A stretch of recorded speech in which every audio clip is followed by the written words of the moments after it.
इस चैनल के माध्यम से हम काशी के विषय में बातें करते हैं, लेकिन आज बात थोड़ी सी अलग। आज बातें थोड़ी मन की। एक एक बात हमेशा मेरे मन में चलती है कि प्रसिद्धि और अहंकार में, प्रसिद्धि पाने की चाहत और अहंकार में क्या फर्क है, या दोनों एक ही चीज है कि प्रसिद्धि पाने की चाहत अहंकार के स्तर तक पहुंच जाती है। हमें लगता है कि हमें प्रसिद्धि की चाहत है, हम प्रसिद्ध होना चाहते हैं, लेकिन ये कहीं ना कहीं हमारे मन का अहंकार है जो हमें ये बताता है कि हम सबसे ऊंचे हैं, हम सबसे अच्छे हैं। और क्या ये चाहत गलत है, प्रसिद्ध होना?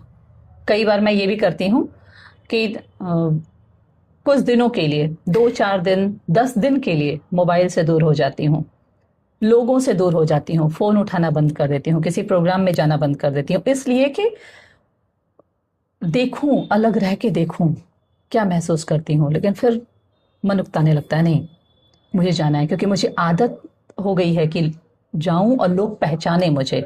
जिस जगह पे कोई नहीं जानता है, मेरा नाम नहीं लिया जाता, वहां मुझे अच्छा ही नहीं लगता।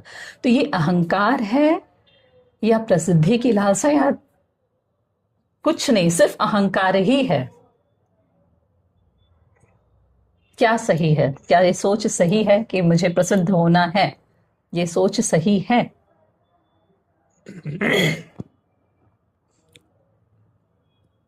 सोच ये मनुष्य की स्वाभाविक प्राकृतिक ये प्रवृत्तियां हैं।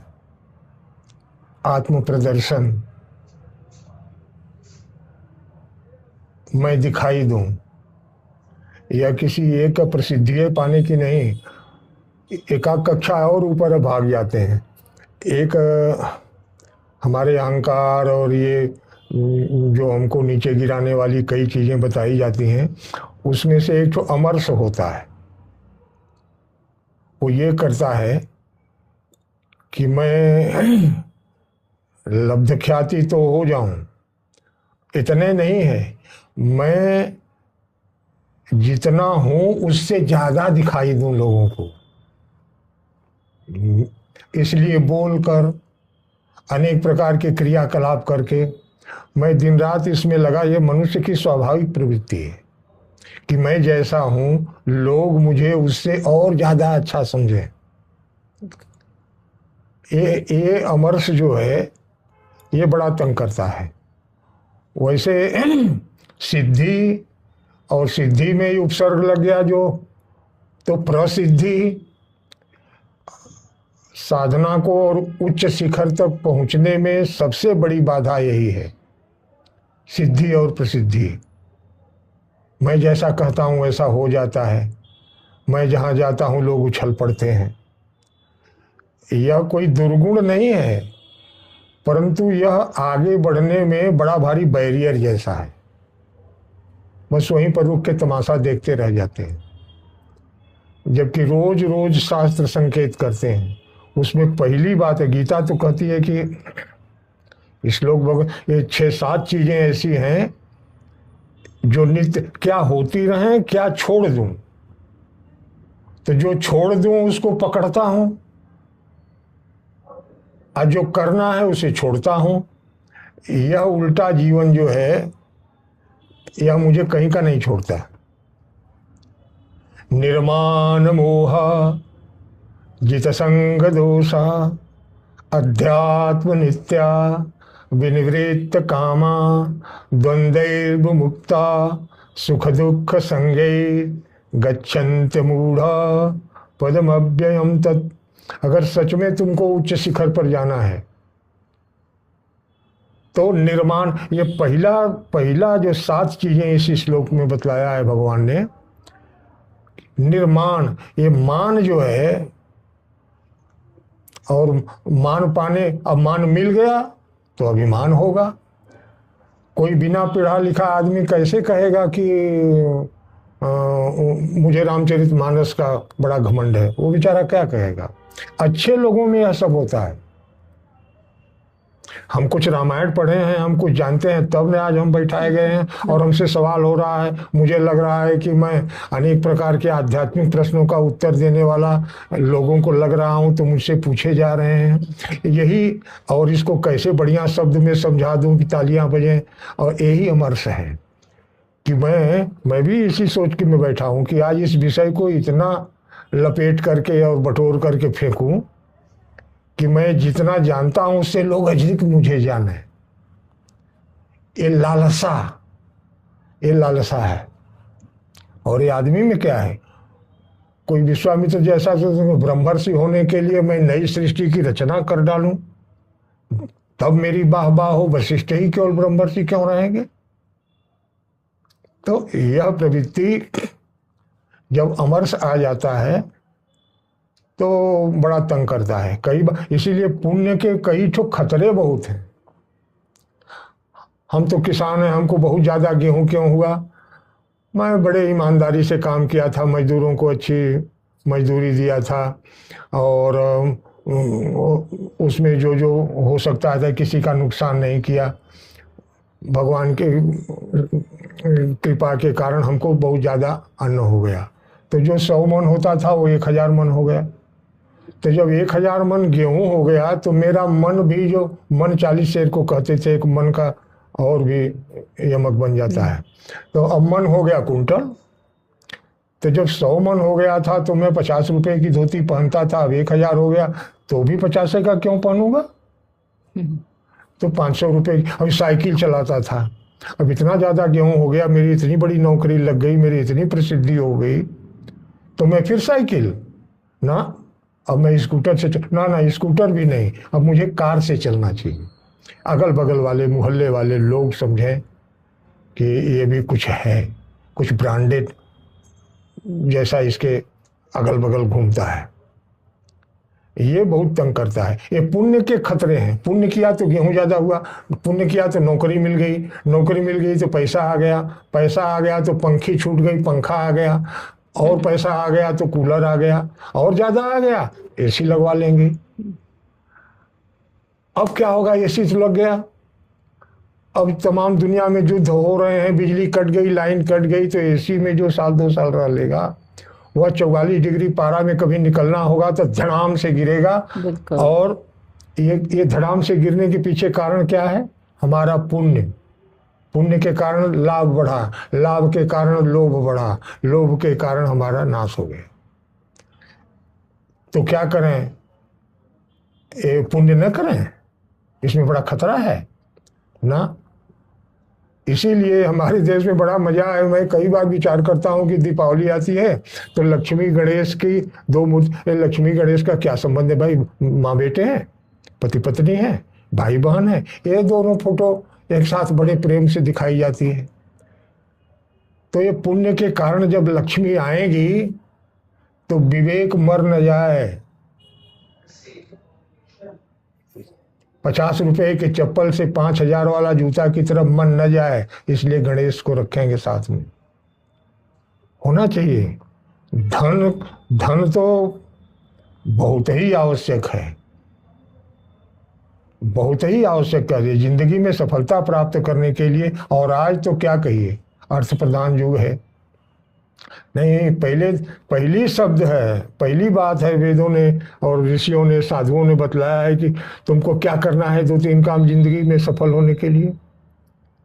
तो पहले धनार्जनम, खूब धन इकट्ठा करेंगे। काहे को इकट्ठा करोगे धन, कितना धन इकट्ठा, धन इकट्ठा करके करोगे क्या। तो धन इकट्ठा करने के बाद मैं क्या करूंगा, पुण्यार्जनम, पुण्य बटोरूंगा, पुण्य बटोरूंगा। अब ये न छोड़, इसीलिए गणेश पुण्य कब बटोरोगे, जब गणेश, जब विवेक, जब बुद्धिमत्ता साथ में रहेगी कि मैं जो हूँ, जिसके निमित्त मेरा धरती पर आना हुआ है, मेरा लक्ष्य बहुत ऊंचा है, और उस ऊंचे लक्ष्य तक पहुंचने के लिए यह जो अमरस है, जो मान है, अभिमान तो नहीं कहूँगा, मान भी बहुत ज़्यादा तंग करता है। जरा ऊंचे आसन पर बैठना, 10-5 लोगों का माला पहना देना, मेरे बारे में 10-20 अच्छी बातें कह देना जो मेरे अंदर नहीं है। मैं कुछ थोड़ा सा किसी की मदद कर दिया तो लोगों ने कह दिया ये तो हरिश्चंद्र के नाती हैं।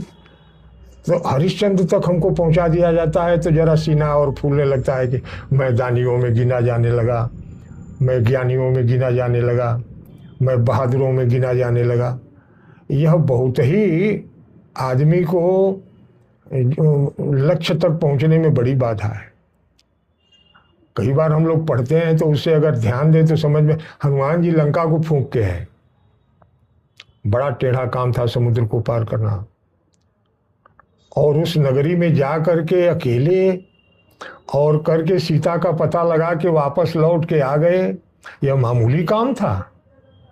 एक बड़ी भारी परीक्षा हनुमान जी की हुई, भगवान ने पूछ ही दिया। कोई एक कचहरी में जीत जाता है मुकदमा तो बताता है मैं बताऊं कैसे जीता, किसको वकील रखा था, किसको क्या कर रखा था। बड़ा फर्स्ट क्लास लड़का पास हो गया, अब उसके पास बैठिए, वो घर में बैठेगा अकेले, घूमेगा, नमस्कार क्या भाई मेरा रिजल्ट निकल गया ना, मैं टॉप कर गया हूँ, या न कहे तो बीमार पड़ जाएगा। आप दांत में दर्द है तब तो अकेले रह सकते हैं, लेकिन प्रसिद्धि मिलने पर घर में बैठ जाए असंभव। वो बताएगा 4 जगह मेरा रिजल्ट निकला, मैं जिले में टॉप किया हूँ, तो सबको नमस्ते और बड़ी विनम्रता और बड़ा आनंद से अकड़ चल। कष्ट को, दुख को, दांत में दर्द को आप अकेले बर्दाश्त करेंगे, लेकिन करोड़ रुपए हमको मिल गए, हमको प्रसिद्धि मिल गई, तब हम अकेले घर में कैसे बैठेंगे ना, ये हो ही नहीं सकता, हार्ट फेल कर जाएगा। तो हनुमान जी से भगवान ने पूछ दिया, ये परीक्षा बड़ी बड़ी गंभीर परीक्षा मैं तो कहता हूं। राम जी ने कहा हनुमान जी को, कहु कपि रावण पालित लंका, के विधि दयहु वीर यति बंका। जैसे कोई कहे कि कहो बच्चे तुमने फर्स्ट क्लास कैसे पास किया, तो बड़ा बताने का मन करता है, आंकड़ और अमर्ष चालू हो जाता है, प्रसिद्धि पाने की लालसा और आकाश छूने लगती है। हनुमान जी के सामने भी यही प्रश्न ठोक दिया भगवान, कहू कभी रावण पालित लंका, के विधि दयहु दुर्गति बंका। बाकी बारे हनुमान जी अपने मान को, अपनी प्रसिद्धि को जो रगड़ करके जो मान को चूर्ण कर दिया वो हनुमान हो गया। तो इससे हम सीखें, इस प्रसिद्धि के पीछे हनुमान जी के पास रोज संकट मोचन जाता हूं तो यह कहूं कि आपने जैसा उत्तर दिया भगवान को मैं कब दूंगा। अब तो बहुत ज्यादा समय मेरा बीत गया, 40-50-60 वर्ष, जो बचा है थोड़ा उसमें कृपा करिए महाराज, मैं इस जाल से बाहर निकलूं। हनुमान जी ने हाथ जोड़कर तुरंत कहा कि आपको समाचार ठीक मिला है, नाग सिंधु हाटक पुर जारा, सिंधु लंघा गया, लंका जलाई गई, ये समाचार बिल्कुल सही है। अच्छा और क्या हुआ? निश्चर गणपति विपिन उजारा, वाटिका उजाड़ी गई, निशाचरों का वध हुआ, यह सब समाचार आपको सही मिला है। और आगे बताओ, सो सब तव प्रताप रघुराई, नाथ न कछु मोर मनुष्य। आप जानते हैं सब और हमसे पूछ रहे हैं। एक बंदर समुद्र लांघ जाएगा, या मैं भी आपसे पूछना ये कैसे हो गया, मुझे पता नहीं। यहां पर प्रसिद्धि का झंडा लहराने लायक समय था, मैं फूंक के आ गया हूं। अक्षय कुमार को मैंने मारा, अशोक वाटिका जिसमें हवा भी ठीक से चलती थी कि हरा पत्ता गिर न जाए, उस वाटिका को तोड़ फोड़ उजाड़ करके चला आया, और सोने की लंका को जल, मामूली बड़ी बात थी।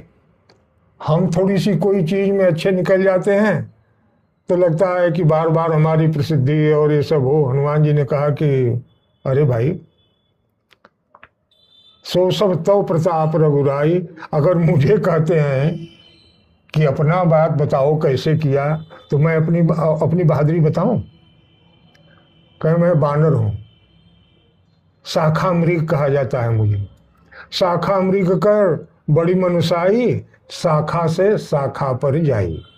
बंदर की ताकत कितनी, उछला और एक शाखा से दूसरे शाखा पर गया। उस शाखा से इतने तो डांक सकता है, लेकिन यह शाखा से शाखा पर डांकने वाला समुद्र डांक गया। ये इस पर कमेंट करने लायक नहीं। हनुमान जी कहा कि निशब्द हो गया। यह मुझे भी आश्चर्य हो, ये कैसे हो गया। इस प्रकार से देवताओं की हम पूजा करते हैं तो देवता कैसे अभिमान को पीने के बाद हनुमान बना जाता है। ये और यह सब होता है अविद्या के कारण, अज्ञान के कारण। कष्ट जीवन में जितने भी हैं, ये क्लेश क्लेश कहते हैं। पतंजलि ने कहा 5 क्लेश हैं। कौन कौन से क्लेश हैं? अविद्या है, अस्मिता है, राग है, द्वेष है, अभिनिवेश है। अच्छा, ये 5 हैं तो 5 हैं जरूर, लेकिन 4 जो है वह उतने महत्व के नहीं हैं। तस्य भूमिर विद्या, अविद्या की भूमि में, अविद्या की भूमि में यह सब उगते हैं। ये घास, ये फूल, ये सब सारी चीजें अविद्या की भूमि में। ये अभिमान है, अमर्ष है, ये विकार हैं। विकार 6 हैं, काम, क्रोध, लोभ, मोह और मद और मत्सर। अब ये मत्सर जो है बड़ा विचित्र है। मत्सर अच्छे लोगों में होता है। हमने यज्ञ किया, गया जी का यज्ञ किया। हमसे पहले एक हमारे पट्टीदार दयाद ने और किया था। तो क्या किया था? यज्ञ किया था। उस यज्ञ में क्या किया था? 2 प्रकार की मिठाई बनाया था। छोटी सी बछिया पंडित जी को दान दिया था।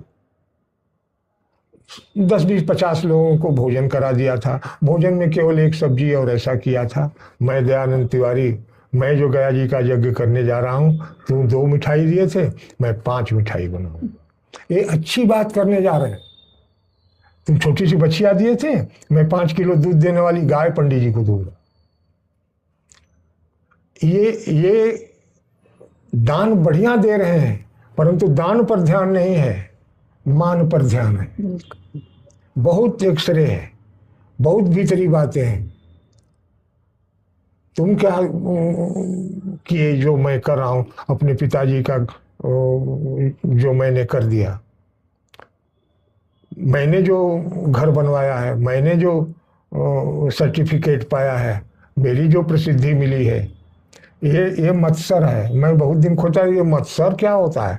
काम समझ में आता है, क्रोध समझ में आता है, लोभ समझ में आता है, मोह मत समझ में आता है। ये मत्सर क्या है? तो ये मोह सबसे जमीन पर है और मत्सर सबसे आगे। मोह कैसे, उसको अंग्रेजी में ज्यादा समझ आते हैं सब। अटैचमेंट, लगाव। इसके बिना मैं रह नहीं सकता। लड़का जंगल में जाएगा, दशरथ जिंदा रहेंगे ना? ये कैसे होगा? अटैचमेंट। इसीलिए देवलोक ही तक गए। बाद में भगवान ने लंका विजय के बाद उनको गोलोक में, नहीं तो बड़ा मुश्किल है। तो भैया, निर्माण मोहा जित संग दोषा अध्यात्म नित्या, ये गीता में भगवान ने कहा है कि इससे बचना है। तो मान के चक्कर में कम, निर्माण, मान से निकल जाओ। मोहा जित संग दोषा, संग दोष। संग दोष क्या होता है? संग दोष होता है कान का संग। क्या है? अच्छी अच्छी चीज, अच्छी अच्छी गीत, अच्छी अच्छी म्यूजिक, अच्छी अच्छी हमारी तारीफ, अच्छी अच्छी मेरी बड़ाई, मेरे लिए स्वागत गान हो, मेरी किताबें लिखी जाएं, मेरा अनेक प्रकार से महिमा मंडन किया जाए, ऊंचा स्थान दिया जाए, सर्वोच्च शिखर पर बैठूं, सबसे ऊंचा कहलाऊं, लोग मेरी वाहवाही कहें, मेरी कहानियां लिखी जाएं। यह भूख सबको होती ही है, यह कोई परेशानी की बात नहीं है। परंतु इसकी दिशा जरा सा अगर मुड़ गई, दिशा मुड़ गई, तो ध्रुव की तरह, प्रहलाद की तरह, पार्वती की तरह वह अमर कथा बन। हम कहानी सुनते रहते हैं, हम कहानी कब बनेंगे? मेरी कहानी नहीं होगी। मैं ऐसे खा पी के खत्म हो जाऊंगा। और यह कहानी प्रसिद्धि के कारण नहीं होगी। फूल कब कहता है कि देखो, आकर मुझे देखो और मैं देखो मैं कितना सुगंधित हूं।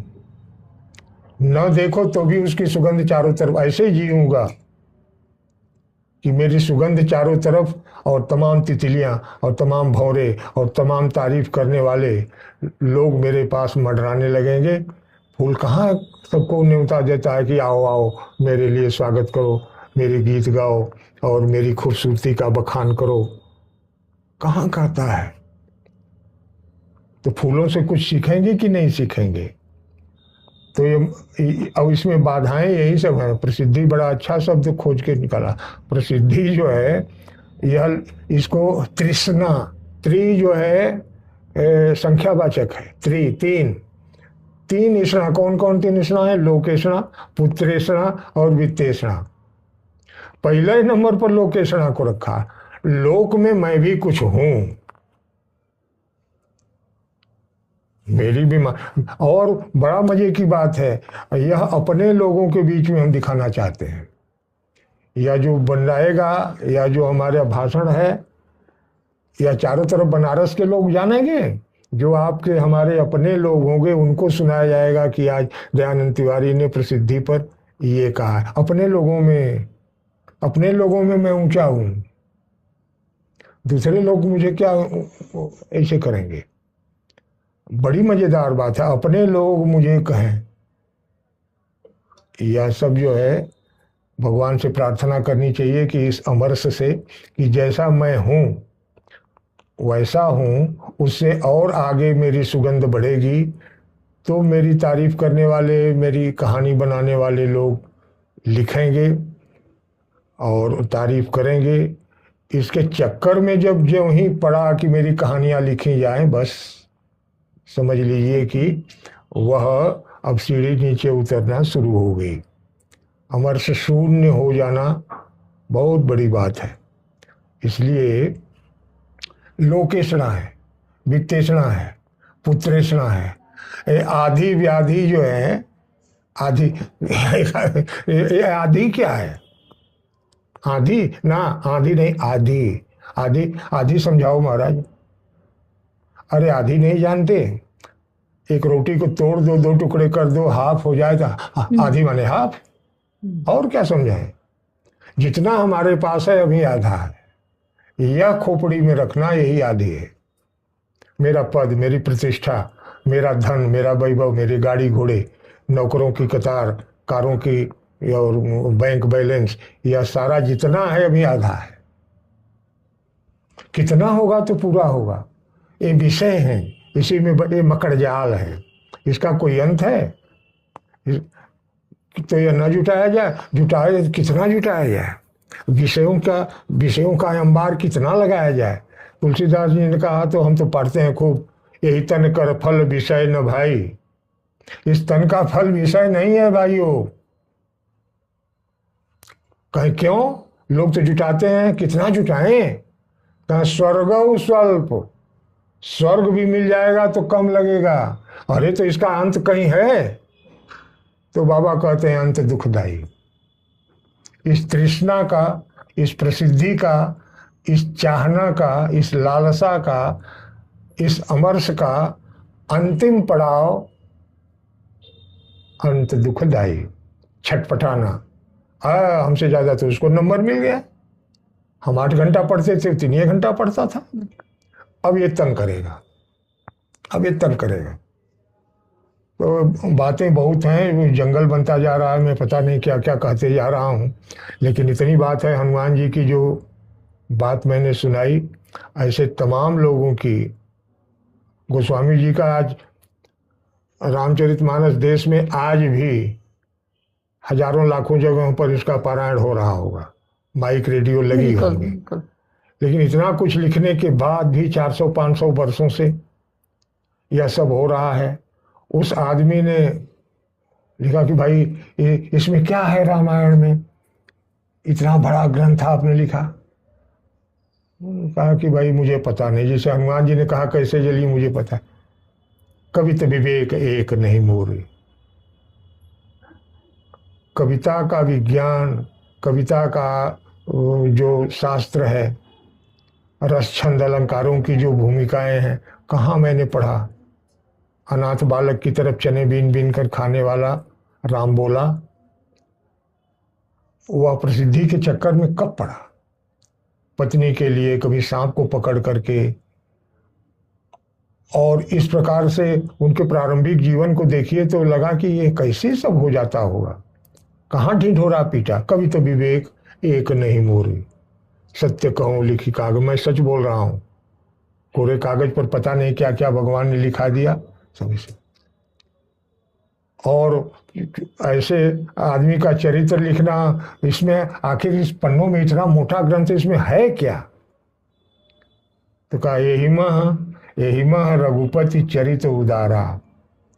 इसमें भगवान राम के उदार चरित्र का परम पवित्र, यही मह रघुपति चरित्र, राम के चरित्र का, राम चरित्र मानस उसका नाम है। हम क्या करते हैं, राम चित्र मानस ना। अमरस को हटाने के लिए, प्रसिद्धि के हटाने के लिए इन लोगों का ध्यान देखना चाहिए। रामचरित्र मानस, तो मानस, मानस नीचे से पढ़ो तो क्या, मेरा मन, मेरा हृदय, मेरी सोच, मेरी धारणा, मेरा भाव कैसा हो। मैं मानस चरित्र वाला हो। किसके चरित्र वाला हो, तो ऊपर राम के चरित्र में। बिल्कुल। आगे बढ़ने के लिए ये सब सीढ़ियां हैं, और जब हम जो है करना चाहिए, जो वो करते नहीं, यही सब दुख है, जंजाल है, कष्ट है, कलयुग के यही सब दुख है। और इससे थोड़ा भले अलग हो जाए, लेकिन एक बात कह दूं कि जितना भी क्रियाकर्म हम लोग कर रहे हैं, एक भक्त अगर पहुंच जाए और भगवान प्रकट हो जाए कि जो मांगो वह दूंगा, तो मैं दयानंद तिवारी अगर पहुंच गया तो मैं अपनी बड़ी लंबी कि जो मांगूंगा सब दे देंगे, हाँ हाँ सब दे देंगे, बनाओ लिस्ट। तो बनारस में, लखनऊ में, दिल्ली में एक एक एकड़ का इतना इतना फार्म, उसमें इतना इतना मकान, एक कतार, कारों की कतार, नौकरों का की भीड़, और हमारे तारीफ करने वालों का झुंड, यह सब हमको चाहिए।